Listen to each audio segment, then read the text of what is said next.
minggu ini adalah kesetimbangan uap cair. Apa sih kesetimbangan uap cair? Mungkin materinya agak sedikit beda dengan termo 1. Nah, saya jelaskan apa sih urgensinya belajar kesetimbangan uap cair untuk orang tekim. Jadi nanti dalam kesehariannya orang tekim, teman-teman akan sering ketemu dengan kesetimbangan uap cair, atau kalau di dalam bahasa Inggris vapor liquid equilibrium. Contoh paling sederhana aja, saya ambil dari rumah kita di dapur. Di dapur teman-teman pasti punya LPG ya, gas LPG. Itu sebagian, saya rasa hampir semua rumah sekarang udah pakai LPG. Sebenarnya di dalam LPG itu berisi cairan, kemudian di sininya ada uap. Di bawahnya cairan, di atasnya ada uap. Isinya senyawa apa aja sih di dalam LPG? Isinya itu adalah C3 dan C4. C3 itu propana, C4 itu butana. Nah, di dalam cairan ini ada C3 dan C4. Di dalam, walaupun ada di dalam tabung, C3 dan C4 ini titik didihnya rendah. Titik didihnya rendah. Kalau air, titik didihnya kan 100 derajat. Ketika 100 dia menguap. Kalau C3 dan C4 di bawah 100. Suhu ruang aja, suhu 25, suhu lingkungan kita, suhu 25, C3 dan C4 udah menguap. Nah, di dalam tabung ini selain ada cairan juga ada uap. C3-nya juga menguap, C4-nya juga menguap. Jadi, ini itu adalah bentuk kesetimbangan uap cair. Di sini ada uap, di sini ada cair, di dalam uap ada C3 dan C4, di dalam cair juga ada C3 dan C4. Gitu. Nah, jumlah uap dan air ini bisa berubah-ubah, teman-teman. Tergantung dari tekanan dan temperatur. Tekanan dan temperatur. Nah, uniknya kalau ini cair ya. Kalau di fasa cair, C3-nya perbandingannya setengah banding setengah, 0,5 banding 0,5. Yang di fasa uap itu belum tentu sama. C3-nya juga ada 50%, C4-nya ada 50%. Belum tentu. Jadi perbandingannya itu bergantung sama tekanan dan temperatur. Bisa aja di sini C3-nya itu 0,3, maka nanti C4-nya 1 min 0,3 atau 0,7. Jadi C3-nya lebih sedikit, C4-nya lebih banyak. Atau kebalikannya, C3-nya lebih banyak, C4-nya lebih sedikit. Jadi tergantung sama ini, sangat bergantung dengan tekanan dan temperatur. Kalau di industri, kesetimbangan uap cair itu contohnya untuk kolom distilasi.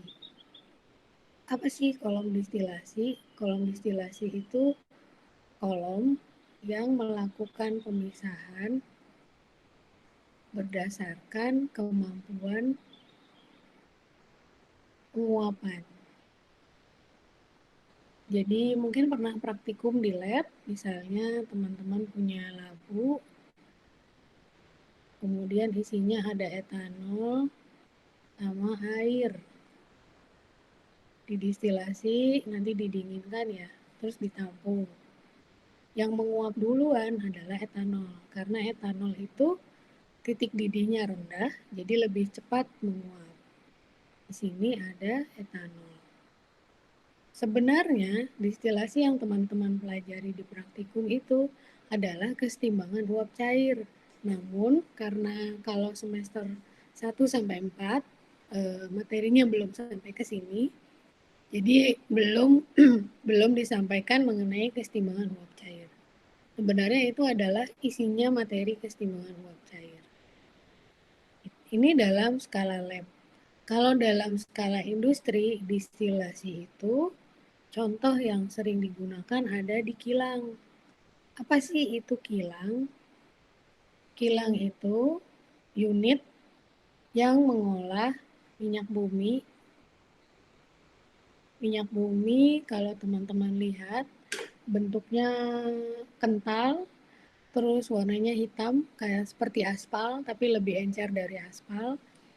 Minyak bumi itu sumber bahan bakar. Nah, minyak bumi ini dimasukkan ke dalam kolom distilasi, dipanaskan mirip seperti kolom distilasi di lab. Jadi minyak buminya itu dipanaskan, kemudian masuk ke dalam kilang. Di dalam kilang ini, di sini terdiri dari pelat-pelat. Lalu nanti minyak bumi yang panas ini masuk, kemudian secara alamiah nanti yang ketika kita manasin sesuatu kan keluar uapnya ya. Uapnya itu akan naik ke atas. Ya, uapnya naik ke atas lewat pelat yang berlubang ini. Kemudian nanti di atas keluar. Di dalam minyak bumi itu mengandung gas. Jadi yang gas itu keluarnya paling atas. Seperti itu. Lalu selain gas, minyak bumi juga ada fraksi beratnya ya. Gas itu C1, hidrokarbon yang berat itu nanti mengembun dalam bentuk cair. Nah, secara alamiah cairan itu kalau jatuh kan mengikuti arah gravitasi ke bawah. Cairannya jatuh, kemudian kalau ini C2 atau C3 nanti bisa keluar di sini dalam bentuk propan atau butan. Ini yang digunakan sebagai LPG.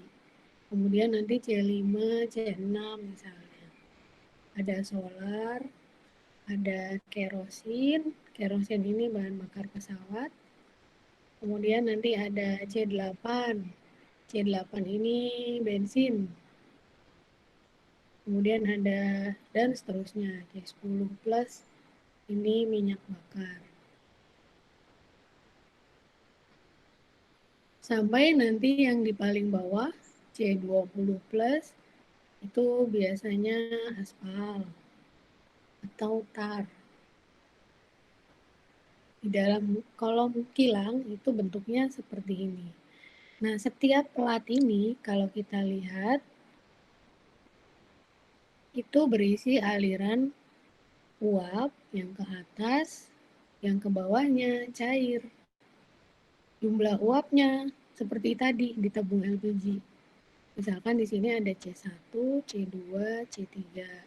Cairnya juga C1-nya nggak ada ya, karena udah keluar, maka C2, C3.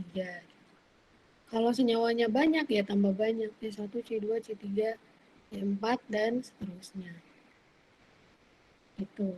Jadi, setiap pelat ini punya kesetimbangan uap dan cair. Di dalam uap ada komposisinya, di dalam cair ada komposisinya. Ini juga dipengaruhi oleh tekanan dan temperatur. Jadi jumlah ini C1, 2, 3, dan 4, berikut C2 dan C3, ini dipengaruhi oleh temperatur dan tekanan. Jadi kompleks ya. Jadi kalau teman-teman nanti kerja di kilang, setiap pelat ini dipengaruhi tekanan dan temperatur. Kalau tekanannya berubah, ya komposisi ini bisa berubah. Nah, untuk dapat C1, teman-teman nanti memainkan variabel ini, tekanan dan temperatur. Diubah-ubah misalnya supaya C1-nya banyak. Itulah mengapa kita penting belajar tentang kesetimbangan uap cair. Saya review materi termo 1 sedikit. Jadi di termo itu sebenarnya ada 3 hukum termodinamika. Hukum yang pertama itu hukum ke-0. Hukum ke-0 termodinamika itu kalau ada 2 benda, benda A dan B, temperatur A sama dengan temperatur B, maka kalau ada benda lagi di sebelahnya, temperaturnya ketika dalam kondisi kesetimbangan ya, maka temperatur C ini akan sama dengan temperatur A dan temperatur B. Kemudian hukum pertama termodinamika. Ini juga sering disebut hukum kekekalan energi. Mungkin udah sering belajar ya kalau kekekalan energi. Jadi di dalam kekekalan energi, kalau ini sistem, ini lingkungan, sistem itu bisa diberi panas, juga bisa menghasilkan daya. Rumusnya secara umum, Q sama dengan delta U ditambah W. Q, panas, itu akan bernilai negatif kalau panasnya masuk ke dalam sistem. Ini negatif kalau masuk. Kalau keluar, ini positif. Sebaliknya, kalau daya, kalau sistemnya menghasilkan daya, ini positif. Kalau mengeluarkan daya, ini, kalau menerima daya, ini negatif. Contohnya apa? Sistem yang menghasilkan daya, contohnya pembangkit listrik, itu positif. Kemudian sistem yang menerima daya, contohnya alat listrik, TV, laptop, blender, lampu, itu semuanya memerlukan daya. Sehingga W-nya itu negatif. Kemudian hukum kedua termodinamika. Jadi hukum kedua termodinamika itu tentang perpindahan panas. Panas itu berpindah dari yang temperaturnya tinggi ke yang temperaturnya rendah.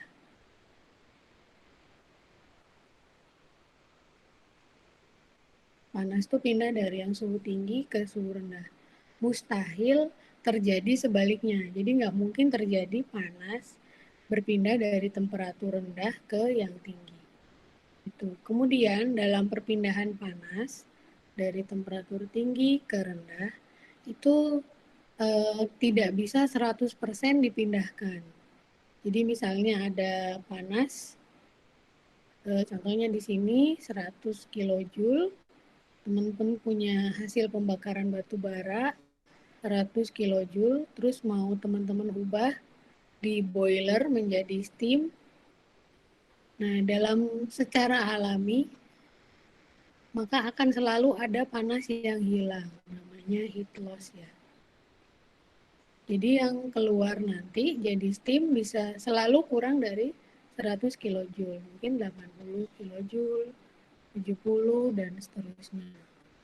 Karena di dalam sistem itu selalu ada heat loss, ada panas yang hilang. Mengapa? Karena pada kenyataannya proses yang ada di alam ini prosesnya tidak ideal, tidak sempurna. Yang kita lihat ideal itu selalu yang ada di textbook, di buku. Itu diasumsikan ideal supaya mudah dihitung.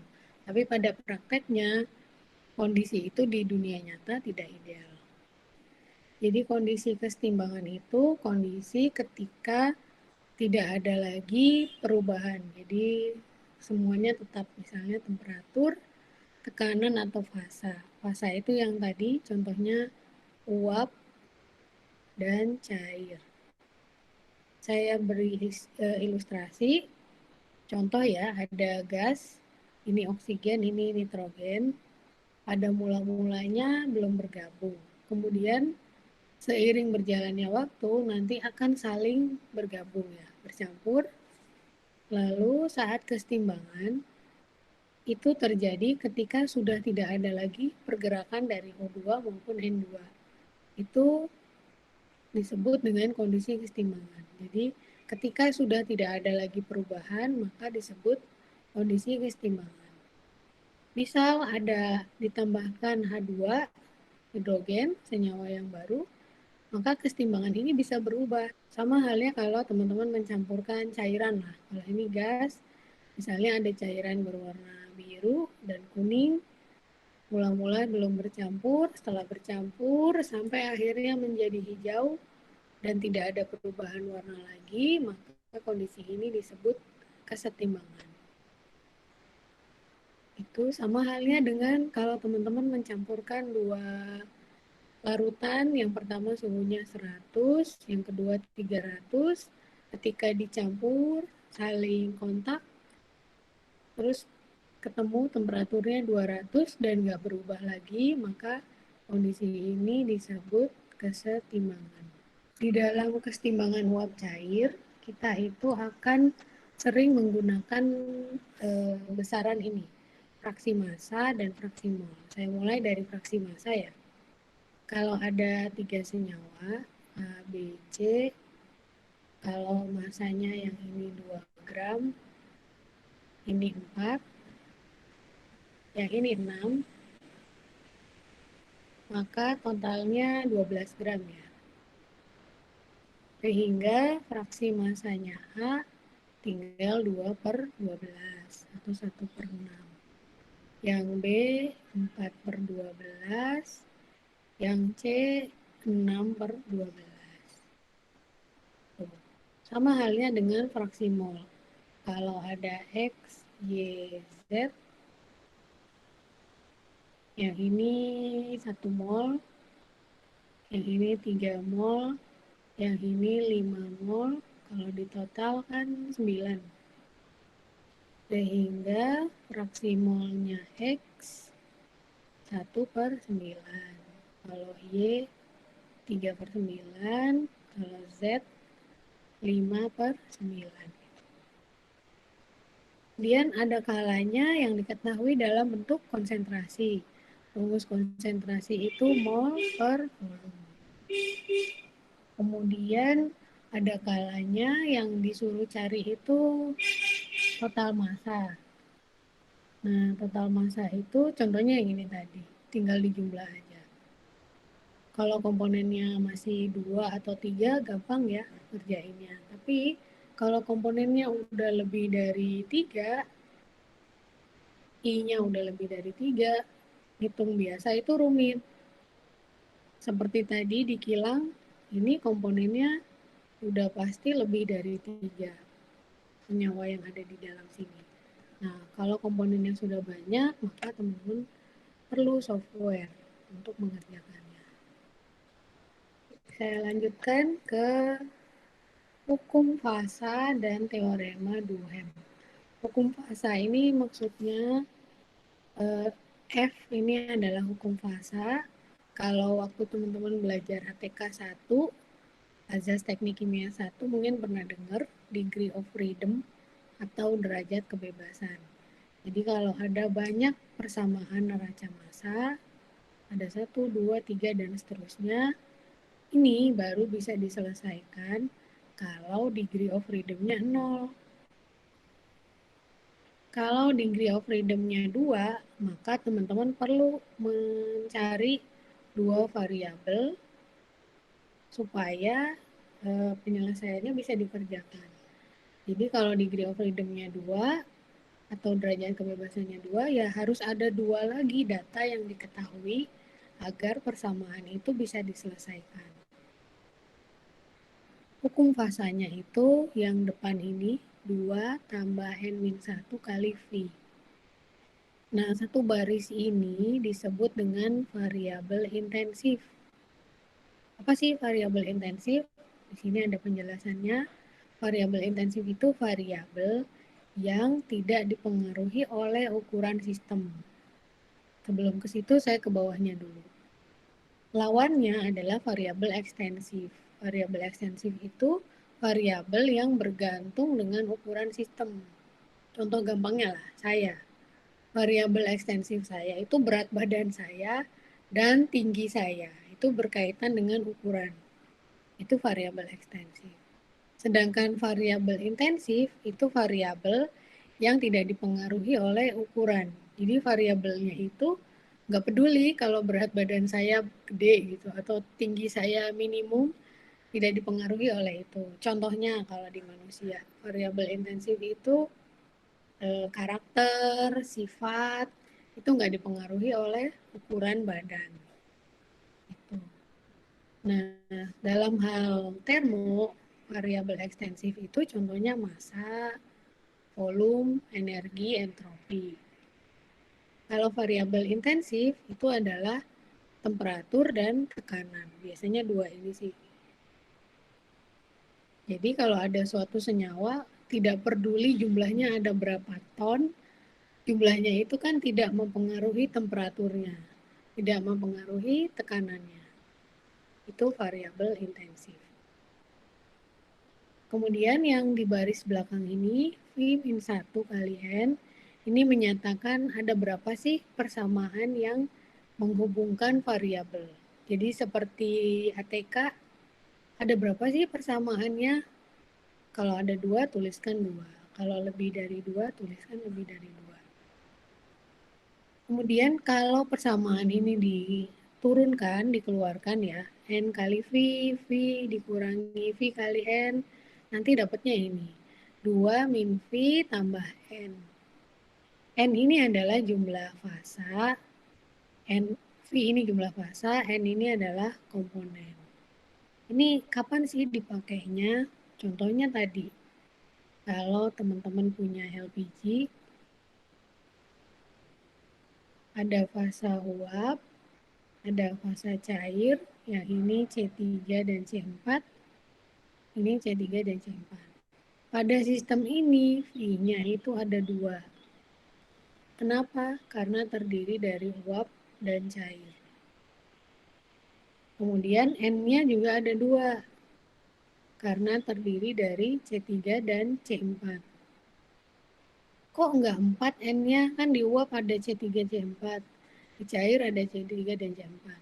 Jadi N itu tidak menyatakan jumlah komponen di fase uap dan cair, tapi keseluruhan secara global itu terdiri dari C3 dan C4. Sehingga degree of freedom-nya 2 dikurangi 2 ditambah 2. Hasilnya 2. Terus untuk apa tahu ini? Jadi dengan degree of freedom 2 ini, supaya persamaan LPG ini bisa kita selesaikan, maka teman-teman harus mengetahui 2 variabel, tekanan, temperatur. Atau ada lagi, boleh pilih kombinasi antara tekanan, temperatur, dan fraksi massa.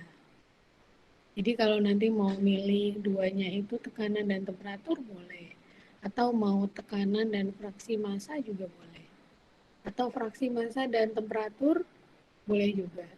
Intinya harus ada 2 data yang diketahui supaya kita bisa menyelesaikan persamaan ini.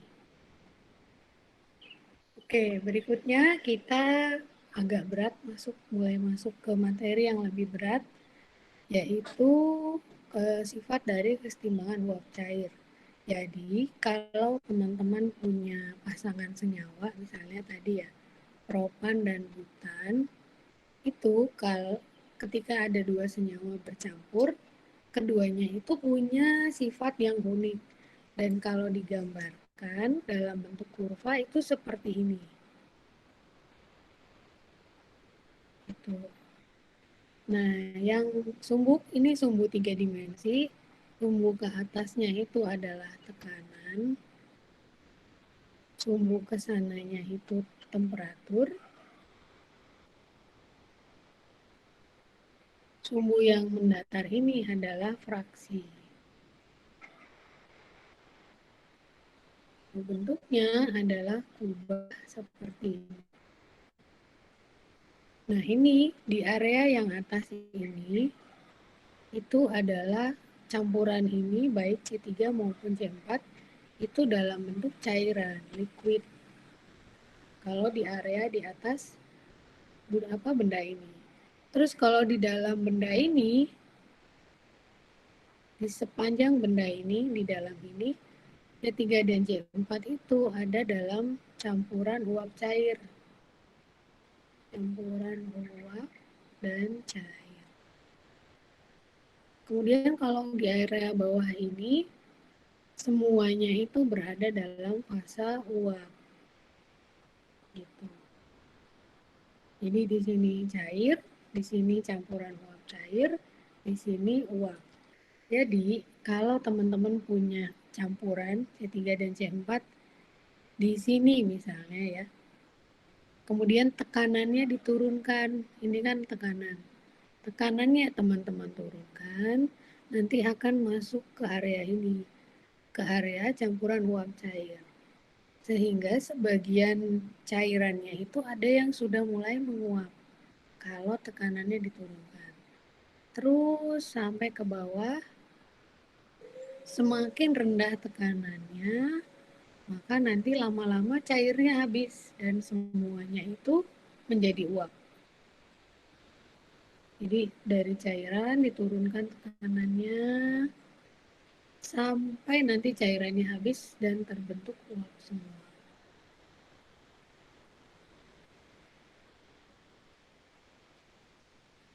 Gitu. Terus kalau kita ambil gambar, ini kan gambar 3 dimensi ya.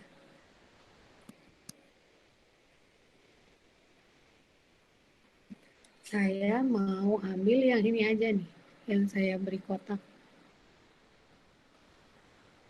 Jadi yang melintang ini mau saya potong. Terus kalau digambarkan bentuknya seperti ini.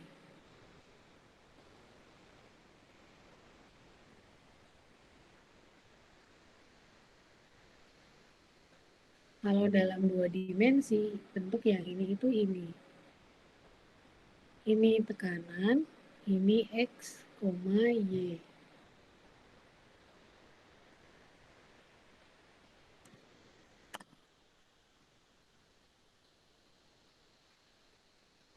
Apa itu garis yang di atas? Garis yang di atas ini adalah X.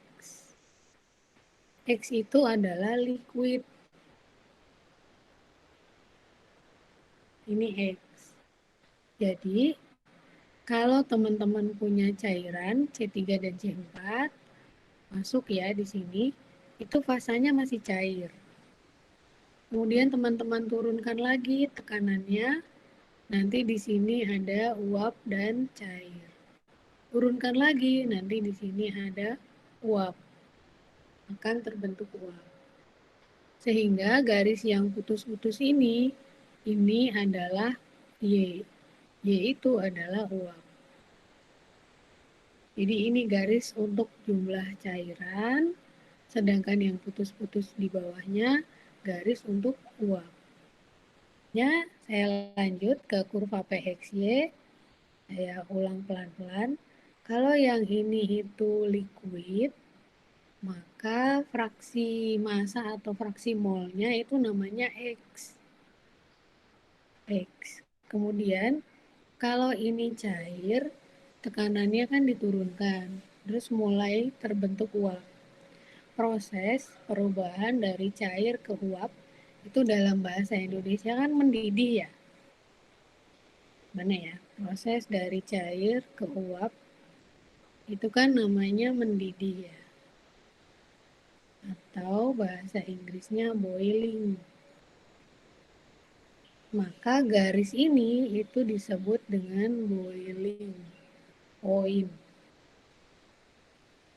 Saya tulis di sini boiling point atau bahasa Indonesianya yang kita dengar titik didih. Nah, karena ini tekanan berarti ini tekanan didih. Karena tadi kan temperaturnya kita buat tetap dulu, nggak berubah. Maka pada kurva yang garisnya tebal ini itu adalah kurva boiling point. Berikutnya, kalau yang garis putus-putus ini adalah fraksi uap. Kalau fraksi uap dinyatakan dengan simbol Y di dalam termo. Kemudian saya jelaskan peristiwanya tadi dari cair ke uap, kemudian kalau dipanaskan lagi nanti jadi uap ya di sini. Kemudian kalau dibalik prosesnya, kalau ini uap, semuanya uap, terus masuk ke dalam sini, ini kan campuran uap dan cair. Ada campuran uap dan cair. Sehingga dari perjalanan ini, ketika seluruhnya uap, ketika tekanannya dinaikkan, sebagian uap itu mulai mencair. Ketika sebagian uap mulai mencair, itu bahasa Indonesianya pengembunan ya, mengembun. Bahasa Inggrisnya do. Maka garis putus-putus ini adalah dew point. Atau bahasa Indonesianya titik pengembunan.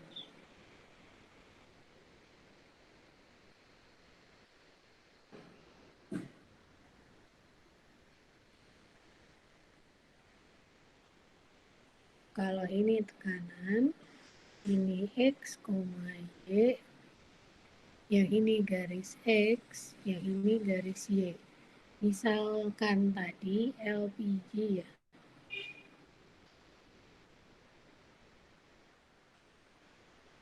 Yang ini uap, yang ini cair, ini C1, C3, C4, C3, C4. Kita ke fase cair dulu. Cair, C3, dan C4. Fraksi cair itu dinyatakan dengan X. X1, yang ini X2 ya. Ini 0, fraksi 0, ini 1. Maka yang di tengah-tengah kan 0,5 ya. Sehingga X1-nya itu yang ini.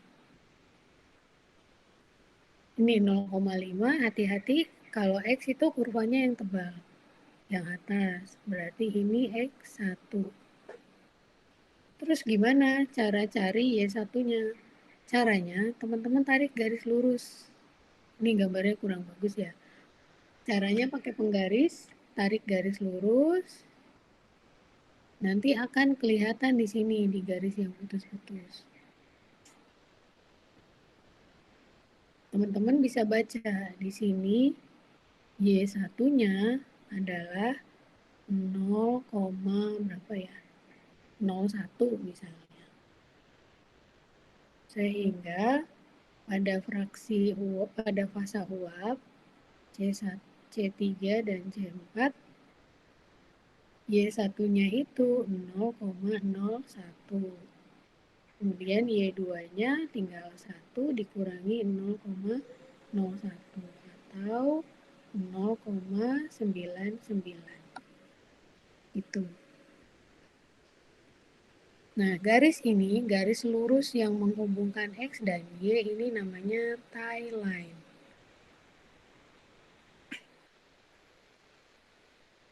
Nah, contoh lain misalnya ya.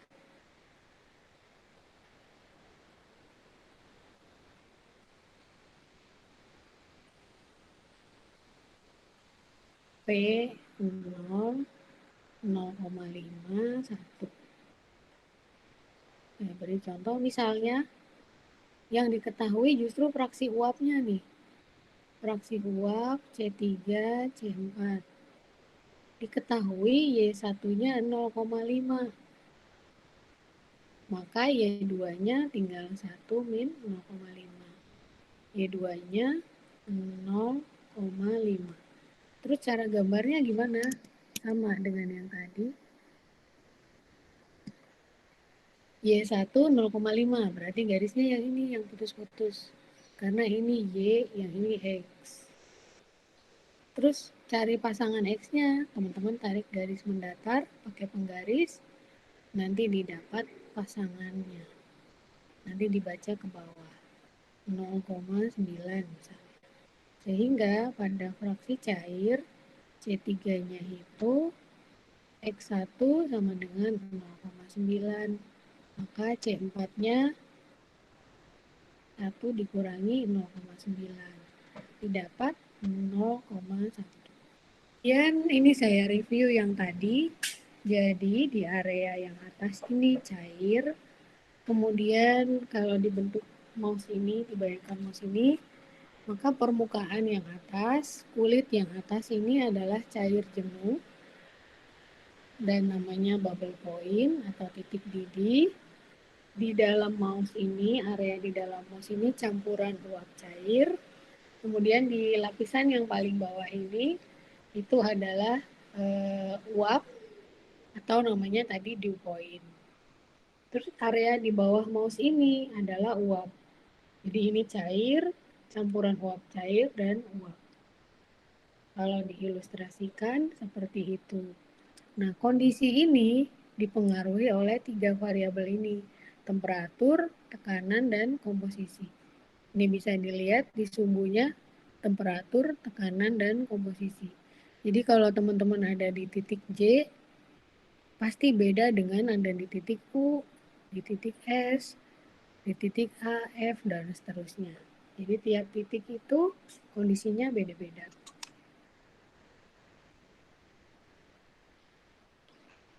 Ini penjelasan yang tadi saya jelaskan mengenai bubble point dan tie line. Tie line itu ini garis mendatar yang menghubungkan X dan Y.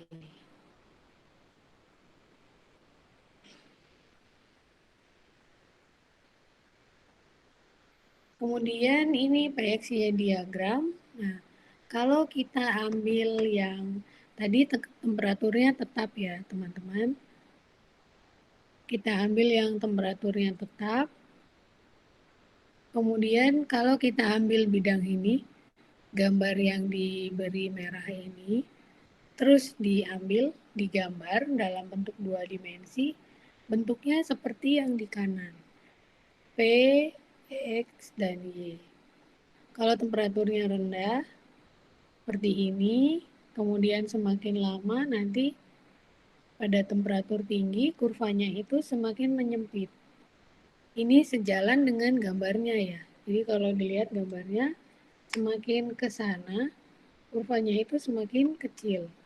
Sehingga kalau digambar PXY-nya seperti ini. Sama halnya yang atasnya ini liquid, yang bawah ini vapor. Kemudian garis mendatar ini adalah tie line.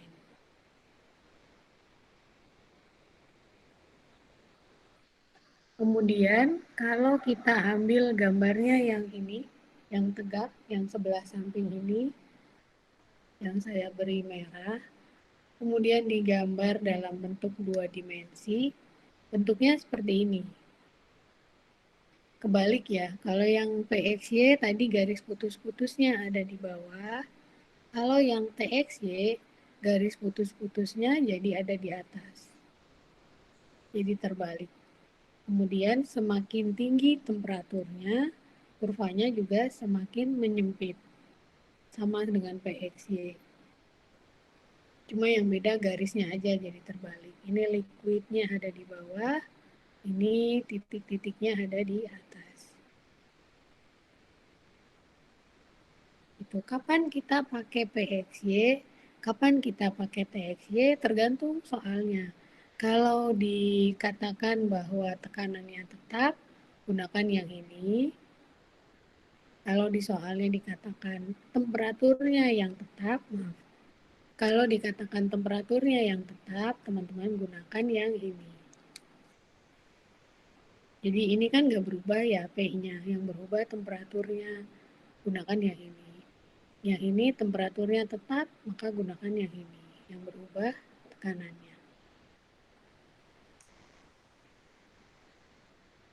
Selain diagram PXY, teman-teman juga nanti akan ketemu diagram PT. Hubungan antara P dan temperatur. Kalau P dan PXY dan TXY gambarnya bagus ya, kayak kupu-kupu. Tapi kalau PT bentuknya jadi seperti ini. Ini diagram PT. Pada prinsipnya sama aja. Garis yang tebal ini adalah liquid, garis yang putus-putus ini adalah uap. Cuma bentuknya jadi berbeda. Nah, kapan kita pakai diagram ini? Kita memakai diagram ini kalau X dan Y-nya kita asumsikan tetap. Jadi kita mau lihat perubahan tekanan dan perubahan temperatur. Ambil salah satu diagram PT, tekanan dan temperatur dari suatu gas. Yang garis merah ini, yang saya beri merah, sampai ke ujung ini cair, liquid. Sedangkan yang ini itu adalah uap. Lalu lihat titik F-nya di mana? Di sini. Nah, Kenapa titik F ini penting? Karena ada fenomena yang unik di sini. Kalau ini F itu akan mengalami penurunan tekanan sampai ke G, penurunan tekanan. Jadi seharusnya kalau yang kita pelajari sebelumnya, penurunan tekanan itu menyebabkan perubahan dari cair jadi uap ya, yang kita pelajari sebelumnya. Namun, khusus untuk kondisi ini, yang terjadi itu justru sebaliknya, dari uap menjadi cair. Dari uap menjadi cair, nanti setelah melewati titik G ini, baru balik lagi menjadi uap. Jadi unik, ketika diturunkan tekanannya, dia mencair dulu sebentar, setelah itu baru jadi uap lagi. Nah, istilah ini disebut dengan retrograde condensation. Kemudian diagram PT ini bergantung bentuknya ya. Kalau berbeda senyawa, kalau pasangan senyawanya berbeda, maka bentuknya itu jadi beda. Kalau tadi diagram PT-nya seperti ini, kurva elips yang saling tumpang tindih. Kalau senyawanya yang di buku ini etan dan heptan, kurvanya jadinya seperti ini. Namun pada intinya sama aja. Yang sebelah sini itu sampai ke puncak adalah liquid, kemudian yang seterusnya adalah uap. Kurang lebih sama. Cuma nanti bentuknya ada yang tegak, ada yang miring, ada yang landai. Itu bergantung kombinasi senyawanya.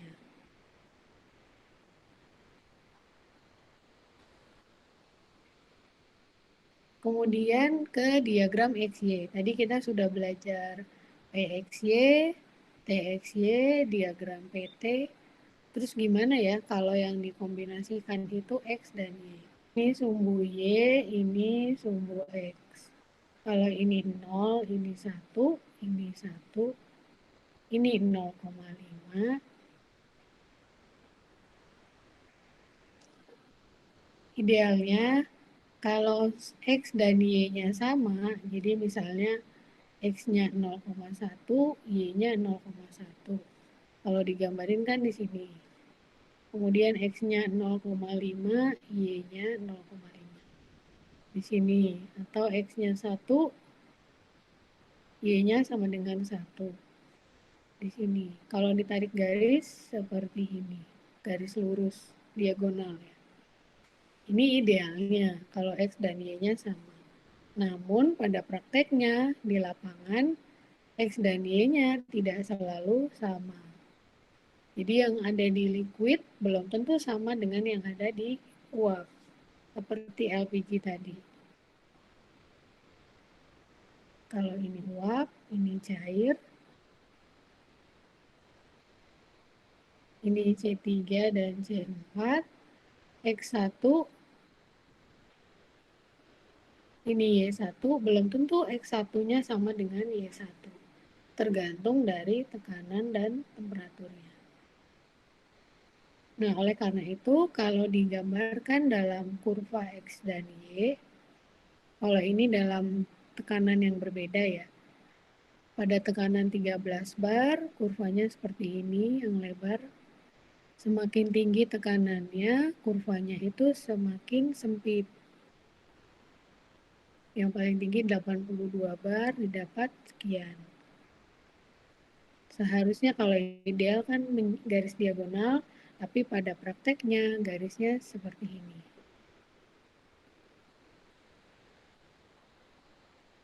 Tuh, apa tujuannya pakai kurva ini?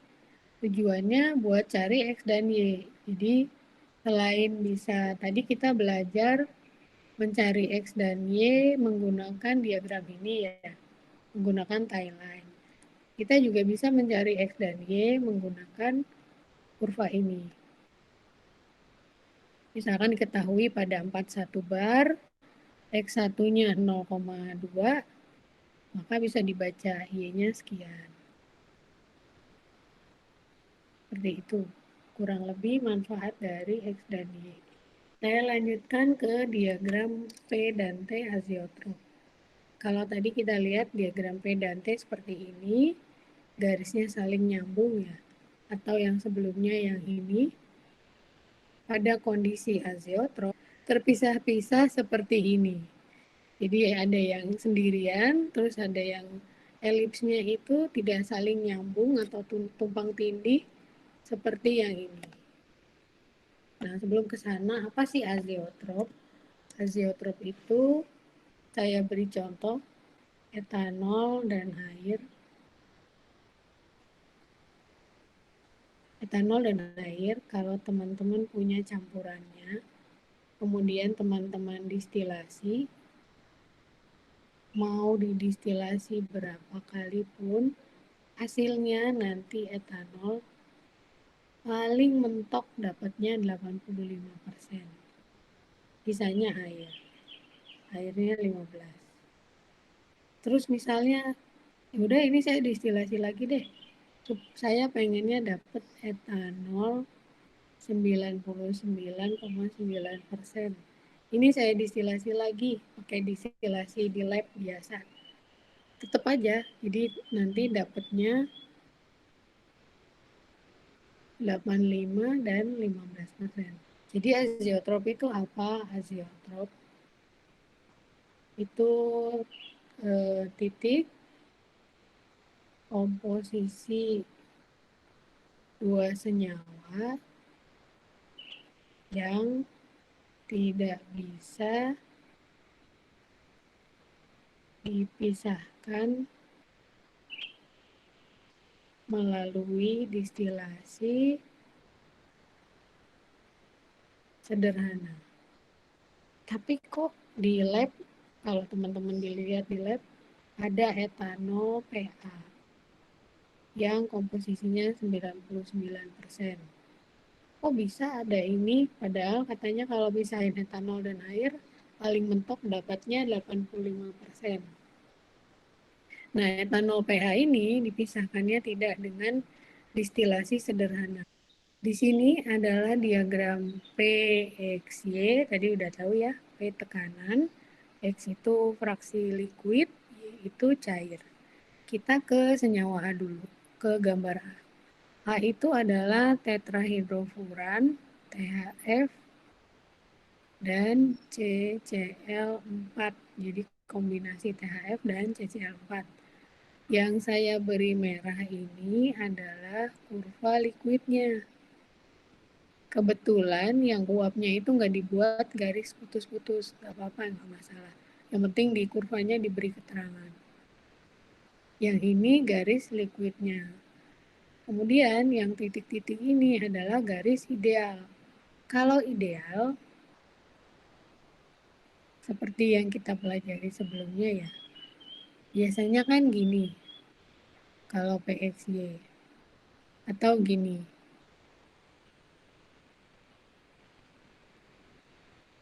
ada di tengah-tengah. Tapi ini tuh dua-duanya ada di bawah garis titik-titik. Nah, kondisi ini disebut dengan deviasi negatif. Jadi ketika kurva X dan Y-nya ada di bawah garis ideal, maka ini disebut deviasi negatif. Kemudian saya ke senyawa yang B. Kombinasi B itu kloroform,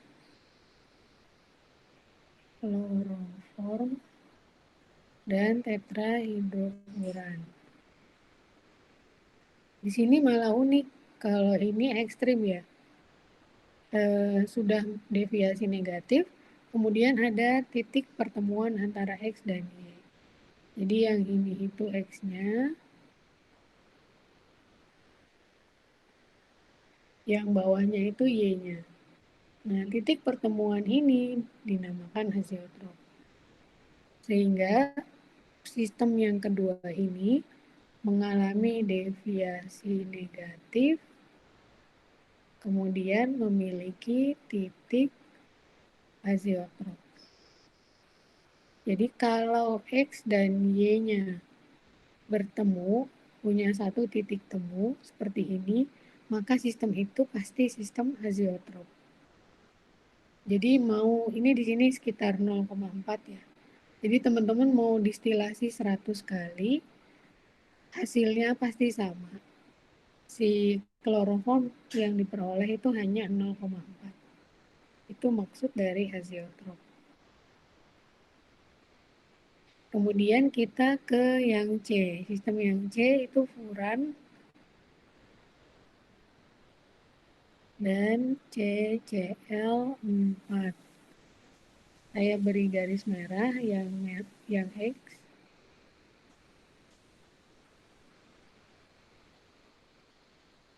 Dari sini kita bisa lihat bahwa X-nya ada di atas garis putus-putus, sehingga X-nya itu mengalami deviasi positif. Sebaliknya, Y-nya ada di bawah.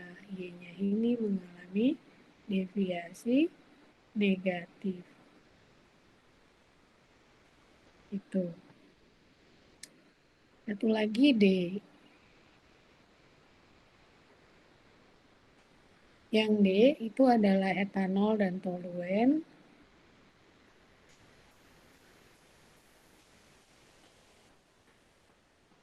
Yang X-nya yang ini, kurva yang atas.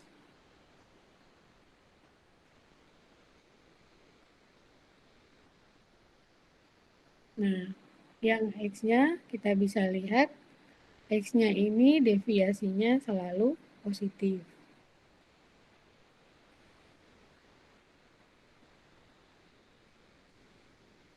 Sedangkan yang Y kita bisa lihat ke bawah dulu ya, lalu ke atas. Jadi deviasinya itu dari negatif, mula-mula negatif, kemudian jadi positif.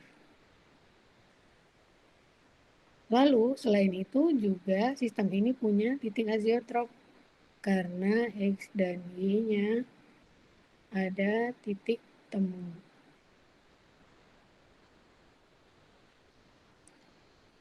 PXY diagram bentuknya kebalikan dari PXY. Nah, oleh karena itu kita analisis satu-satu.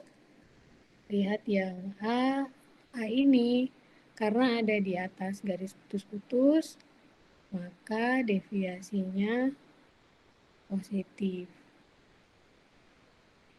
Sedangkan yang B juga dua-duanya ada di atas garis putus-putus, maka deviasinya juga positif. Dan sistem yang B memiliki azeotrop. Kemudian yang C, tumbuh X-nya itu di bawah ya, deviasinya negatif, sedangkan yang Y-nya positif. Sedangkan yang D, dua-duanya negatif dan memiliki azeotrop. Dari sini kita bisa lihat kalau di TXY diagram, deviasinya itu bisa aja berbeda dengan TXY, nggak mesti sama ya. Tergantung dari bentuk kurvanya. Jadi deviasinya itu kalau di sini misalnya yang ekstrim yang D ya. Yang D ini yang X-nya positif, sedangkan di TXY negatif dua-duanya. Jadi nggak mesti sama, tergantung bentuk kurvanya. Kemudian yang kalau XY hanya X dan Y yang digambarkan, kurvanya seperti ini. Kita lihat yang A itu yang ini, deviasinya selalu positif. Sedangkan B yang ini, mula-mula deviasinya negatif, kemudian jadi positif. Lalu yang C, deviasinya selalu positif. Sedangkan yang D, mula-mula deviasinya positif, kemudian saat di ujung, di sini deviasinya mengalami negatif. Jadi deviasi ini bisa aja beda-beda bergantung dari kurvanya apa? Apakah PXY, PXY atau XY?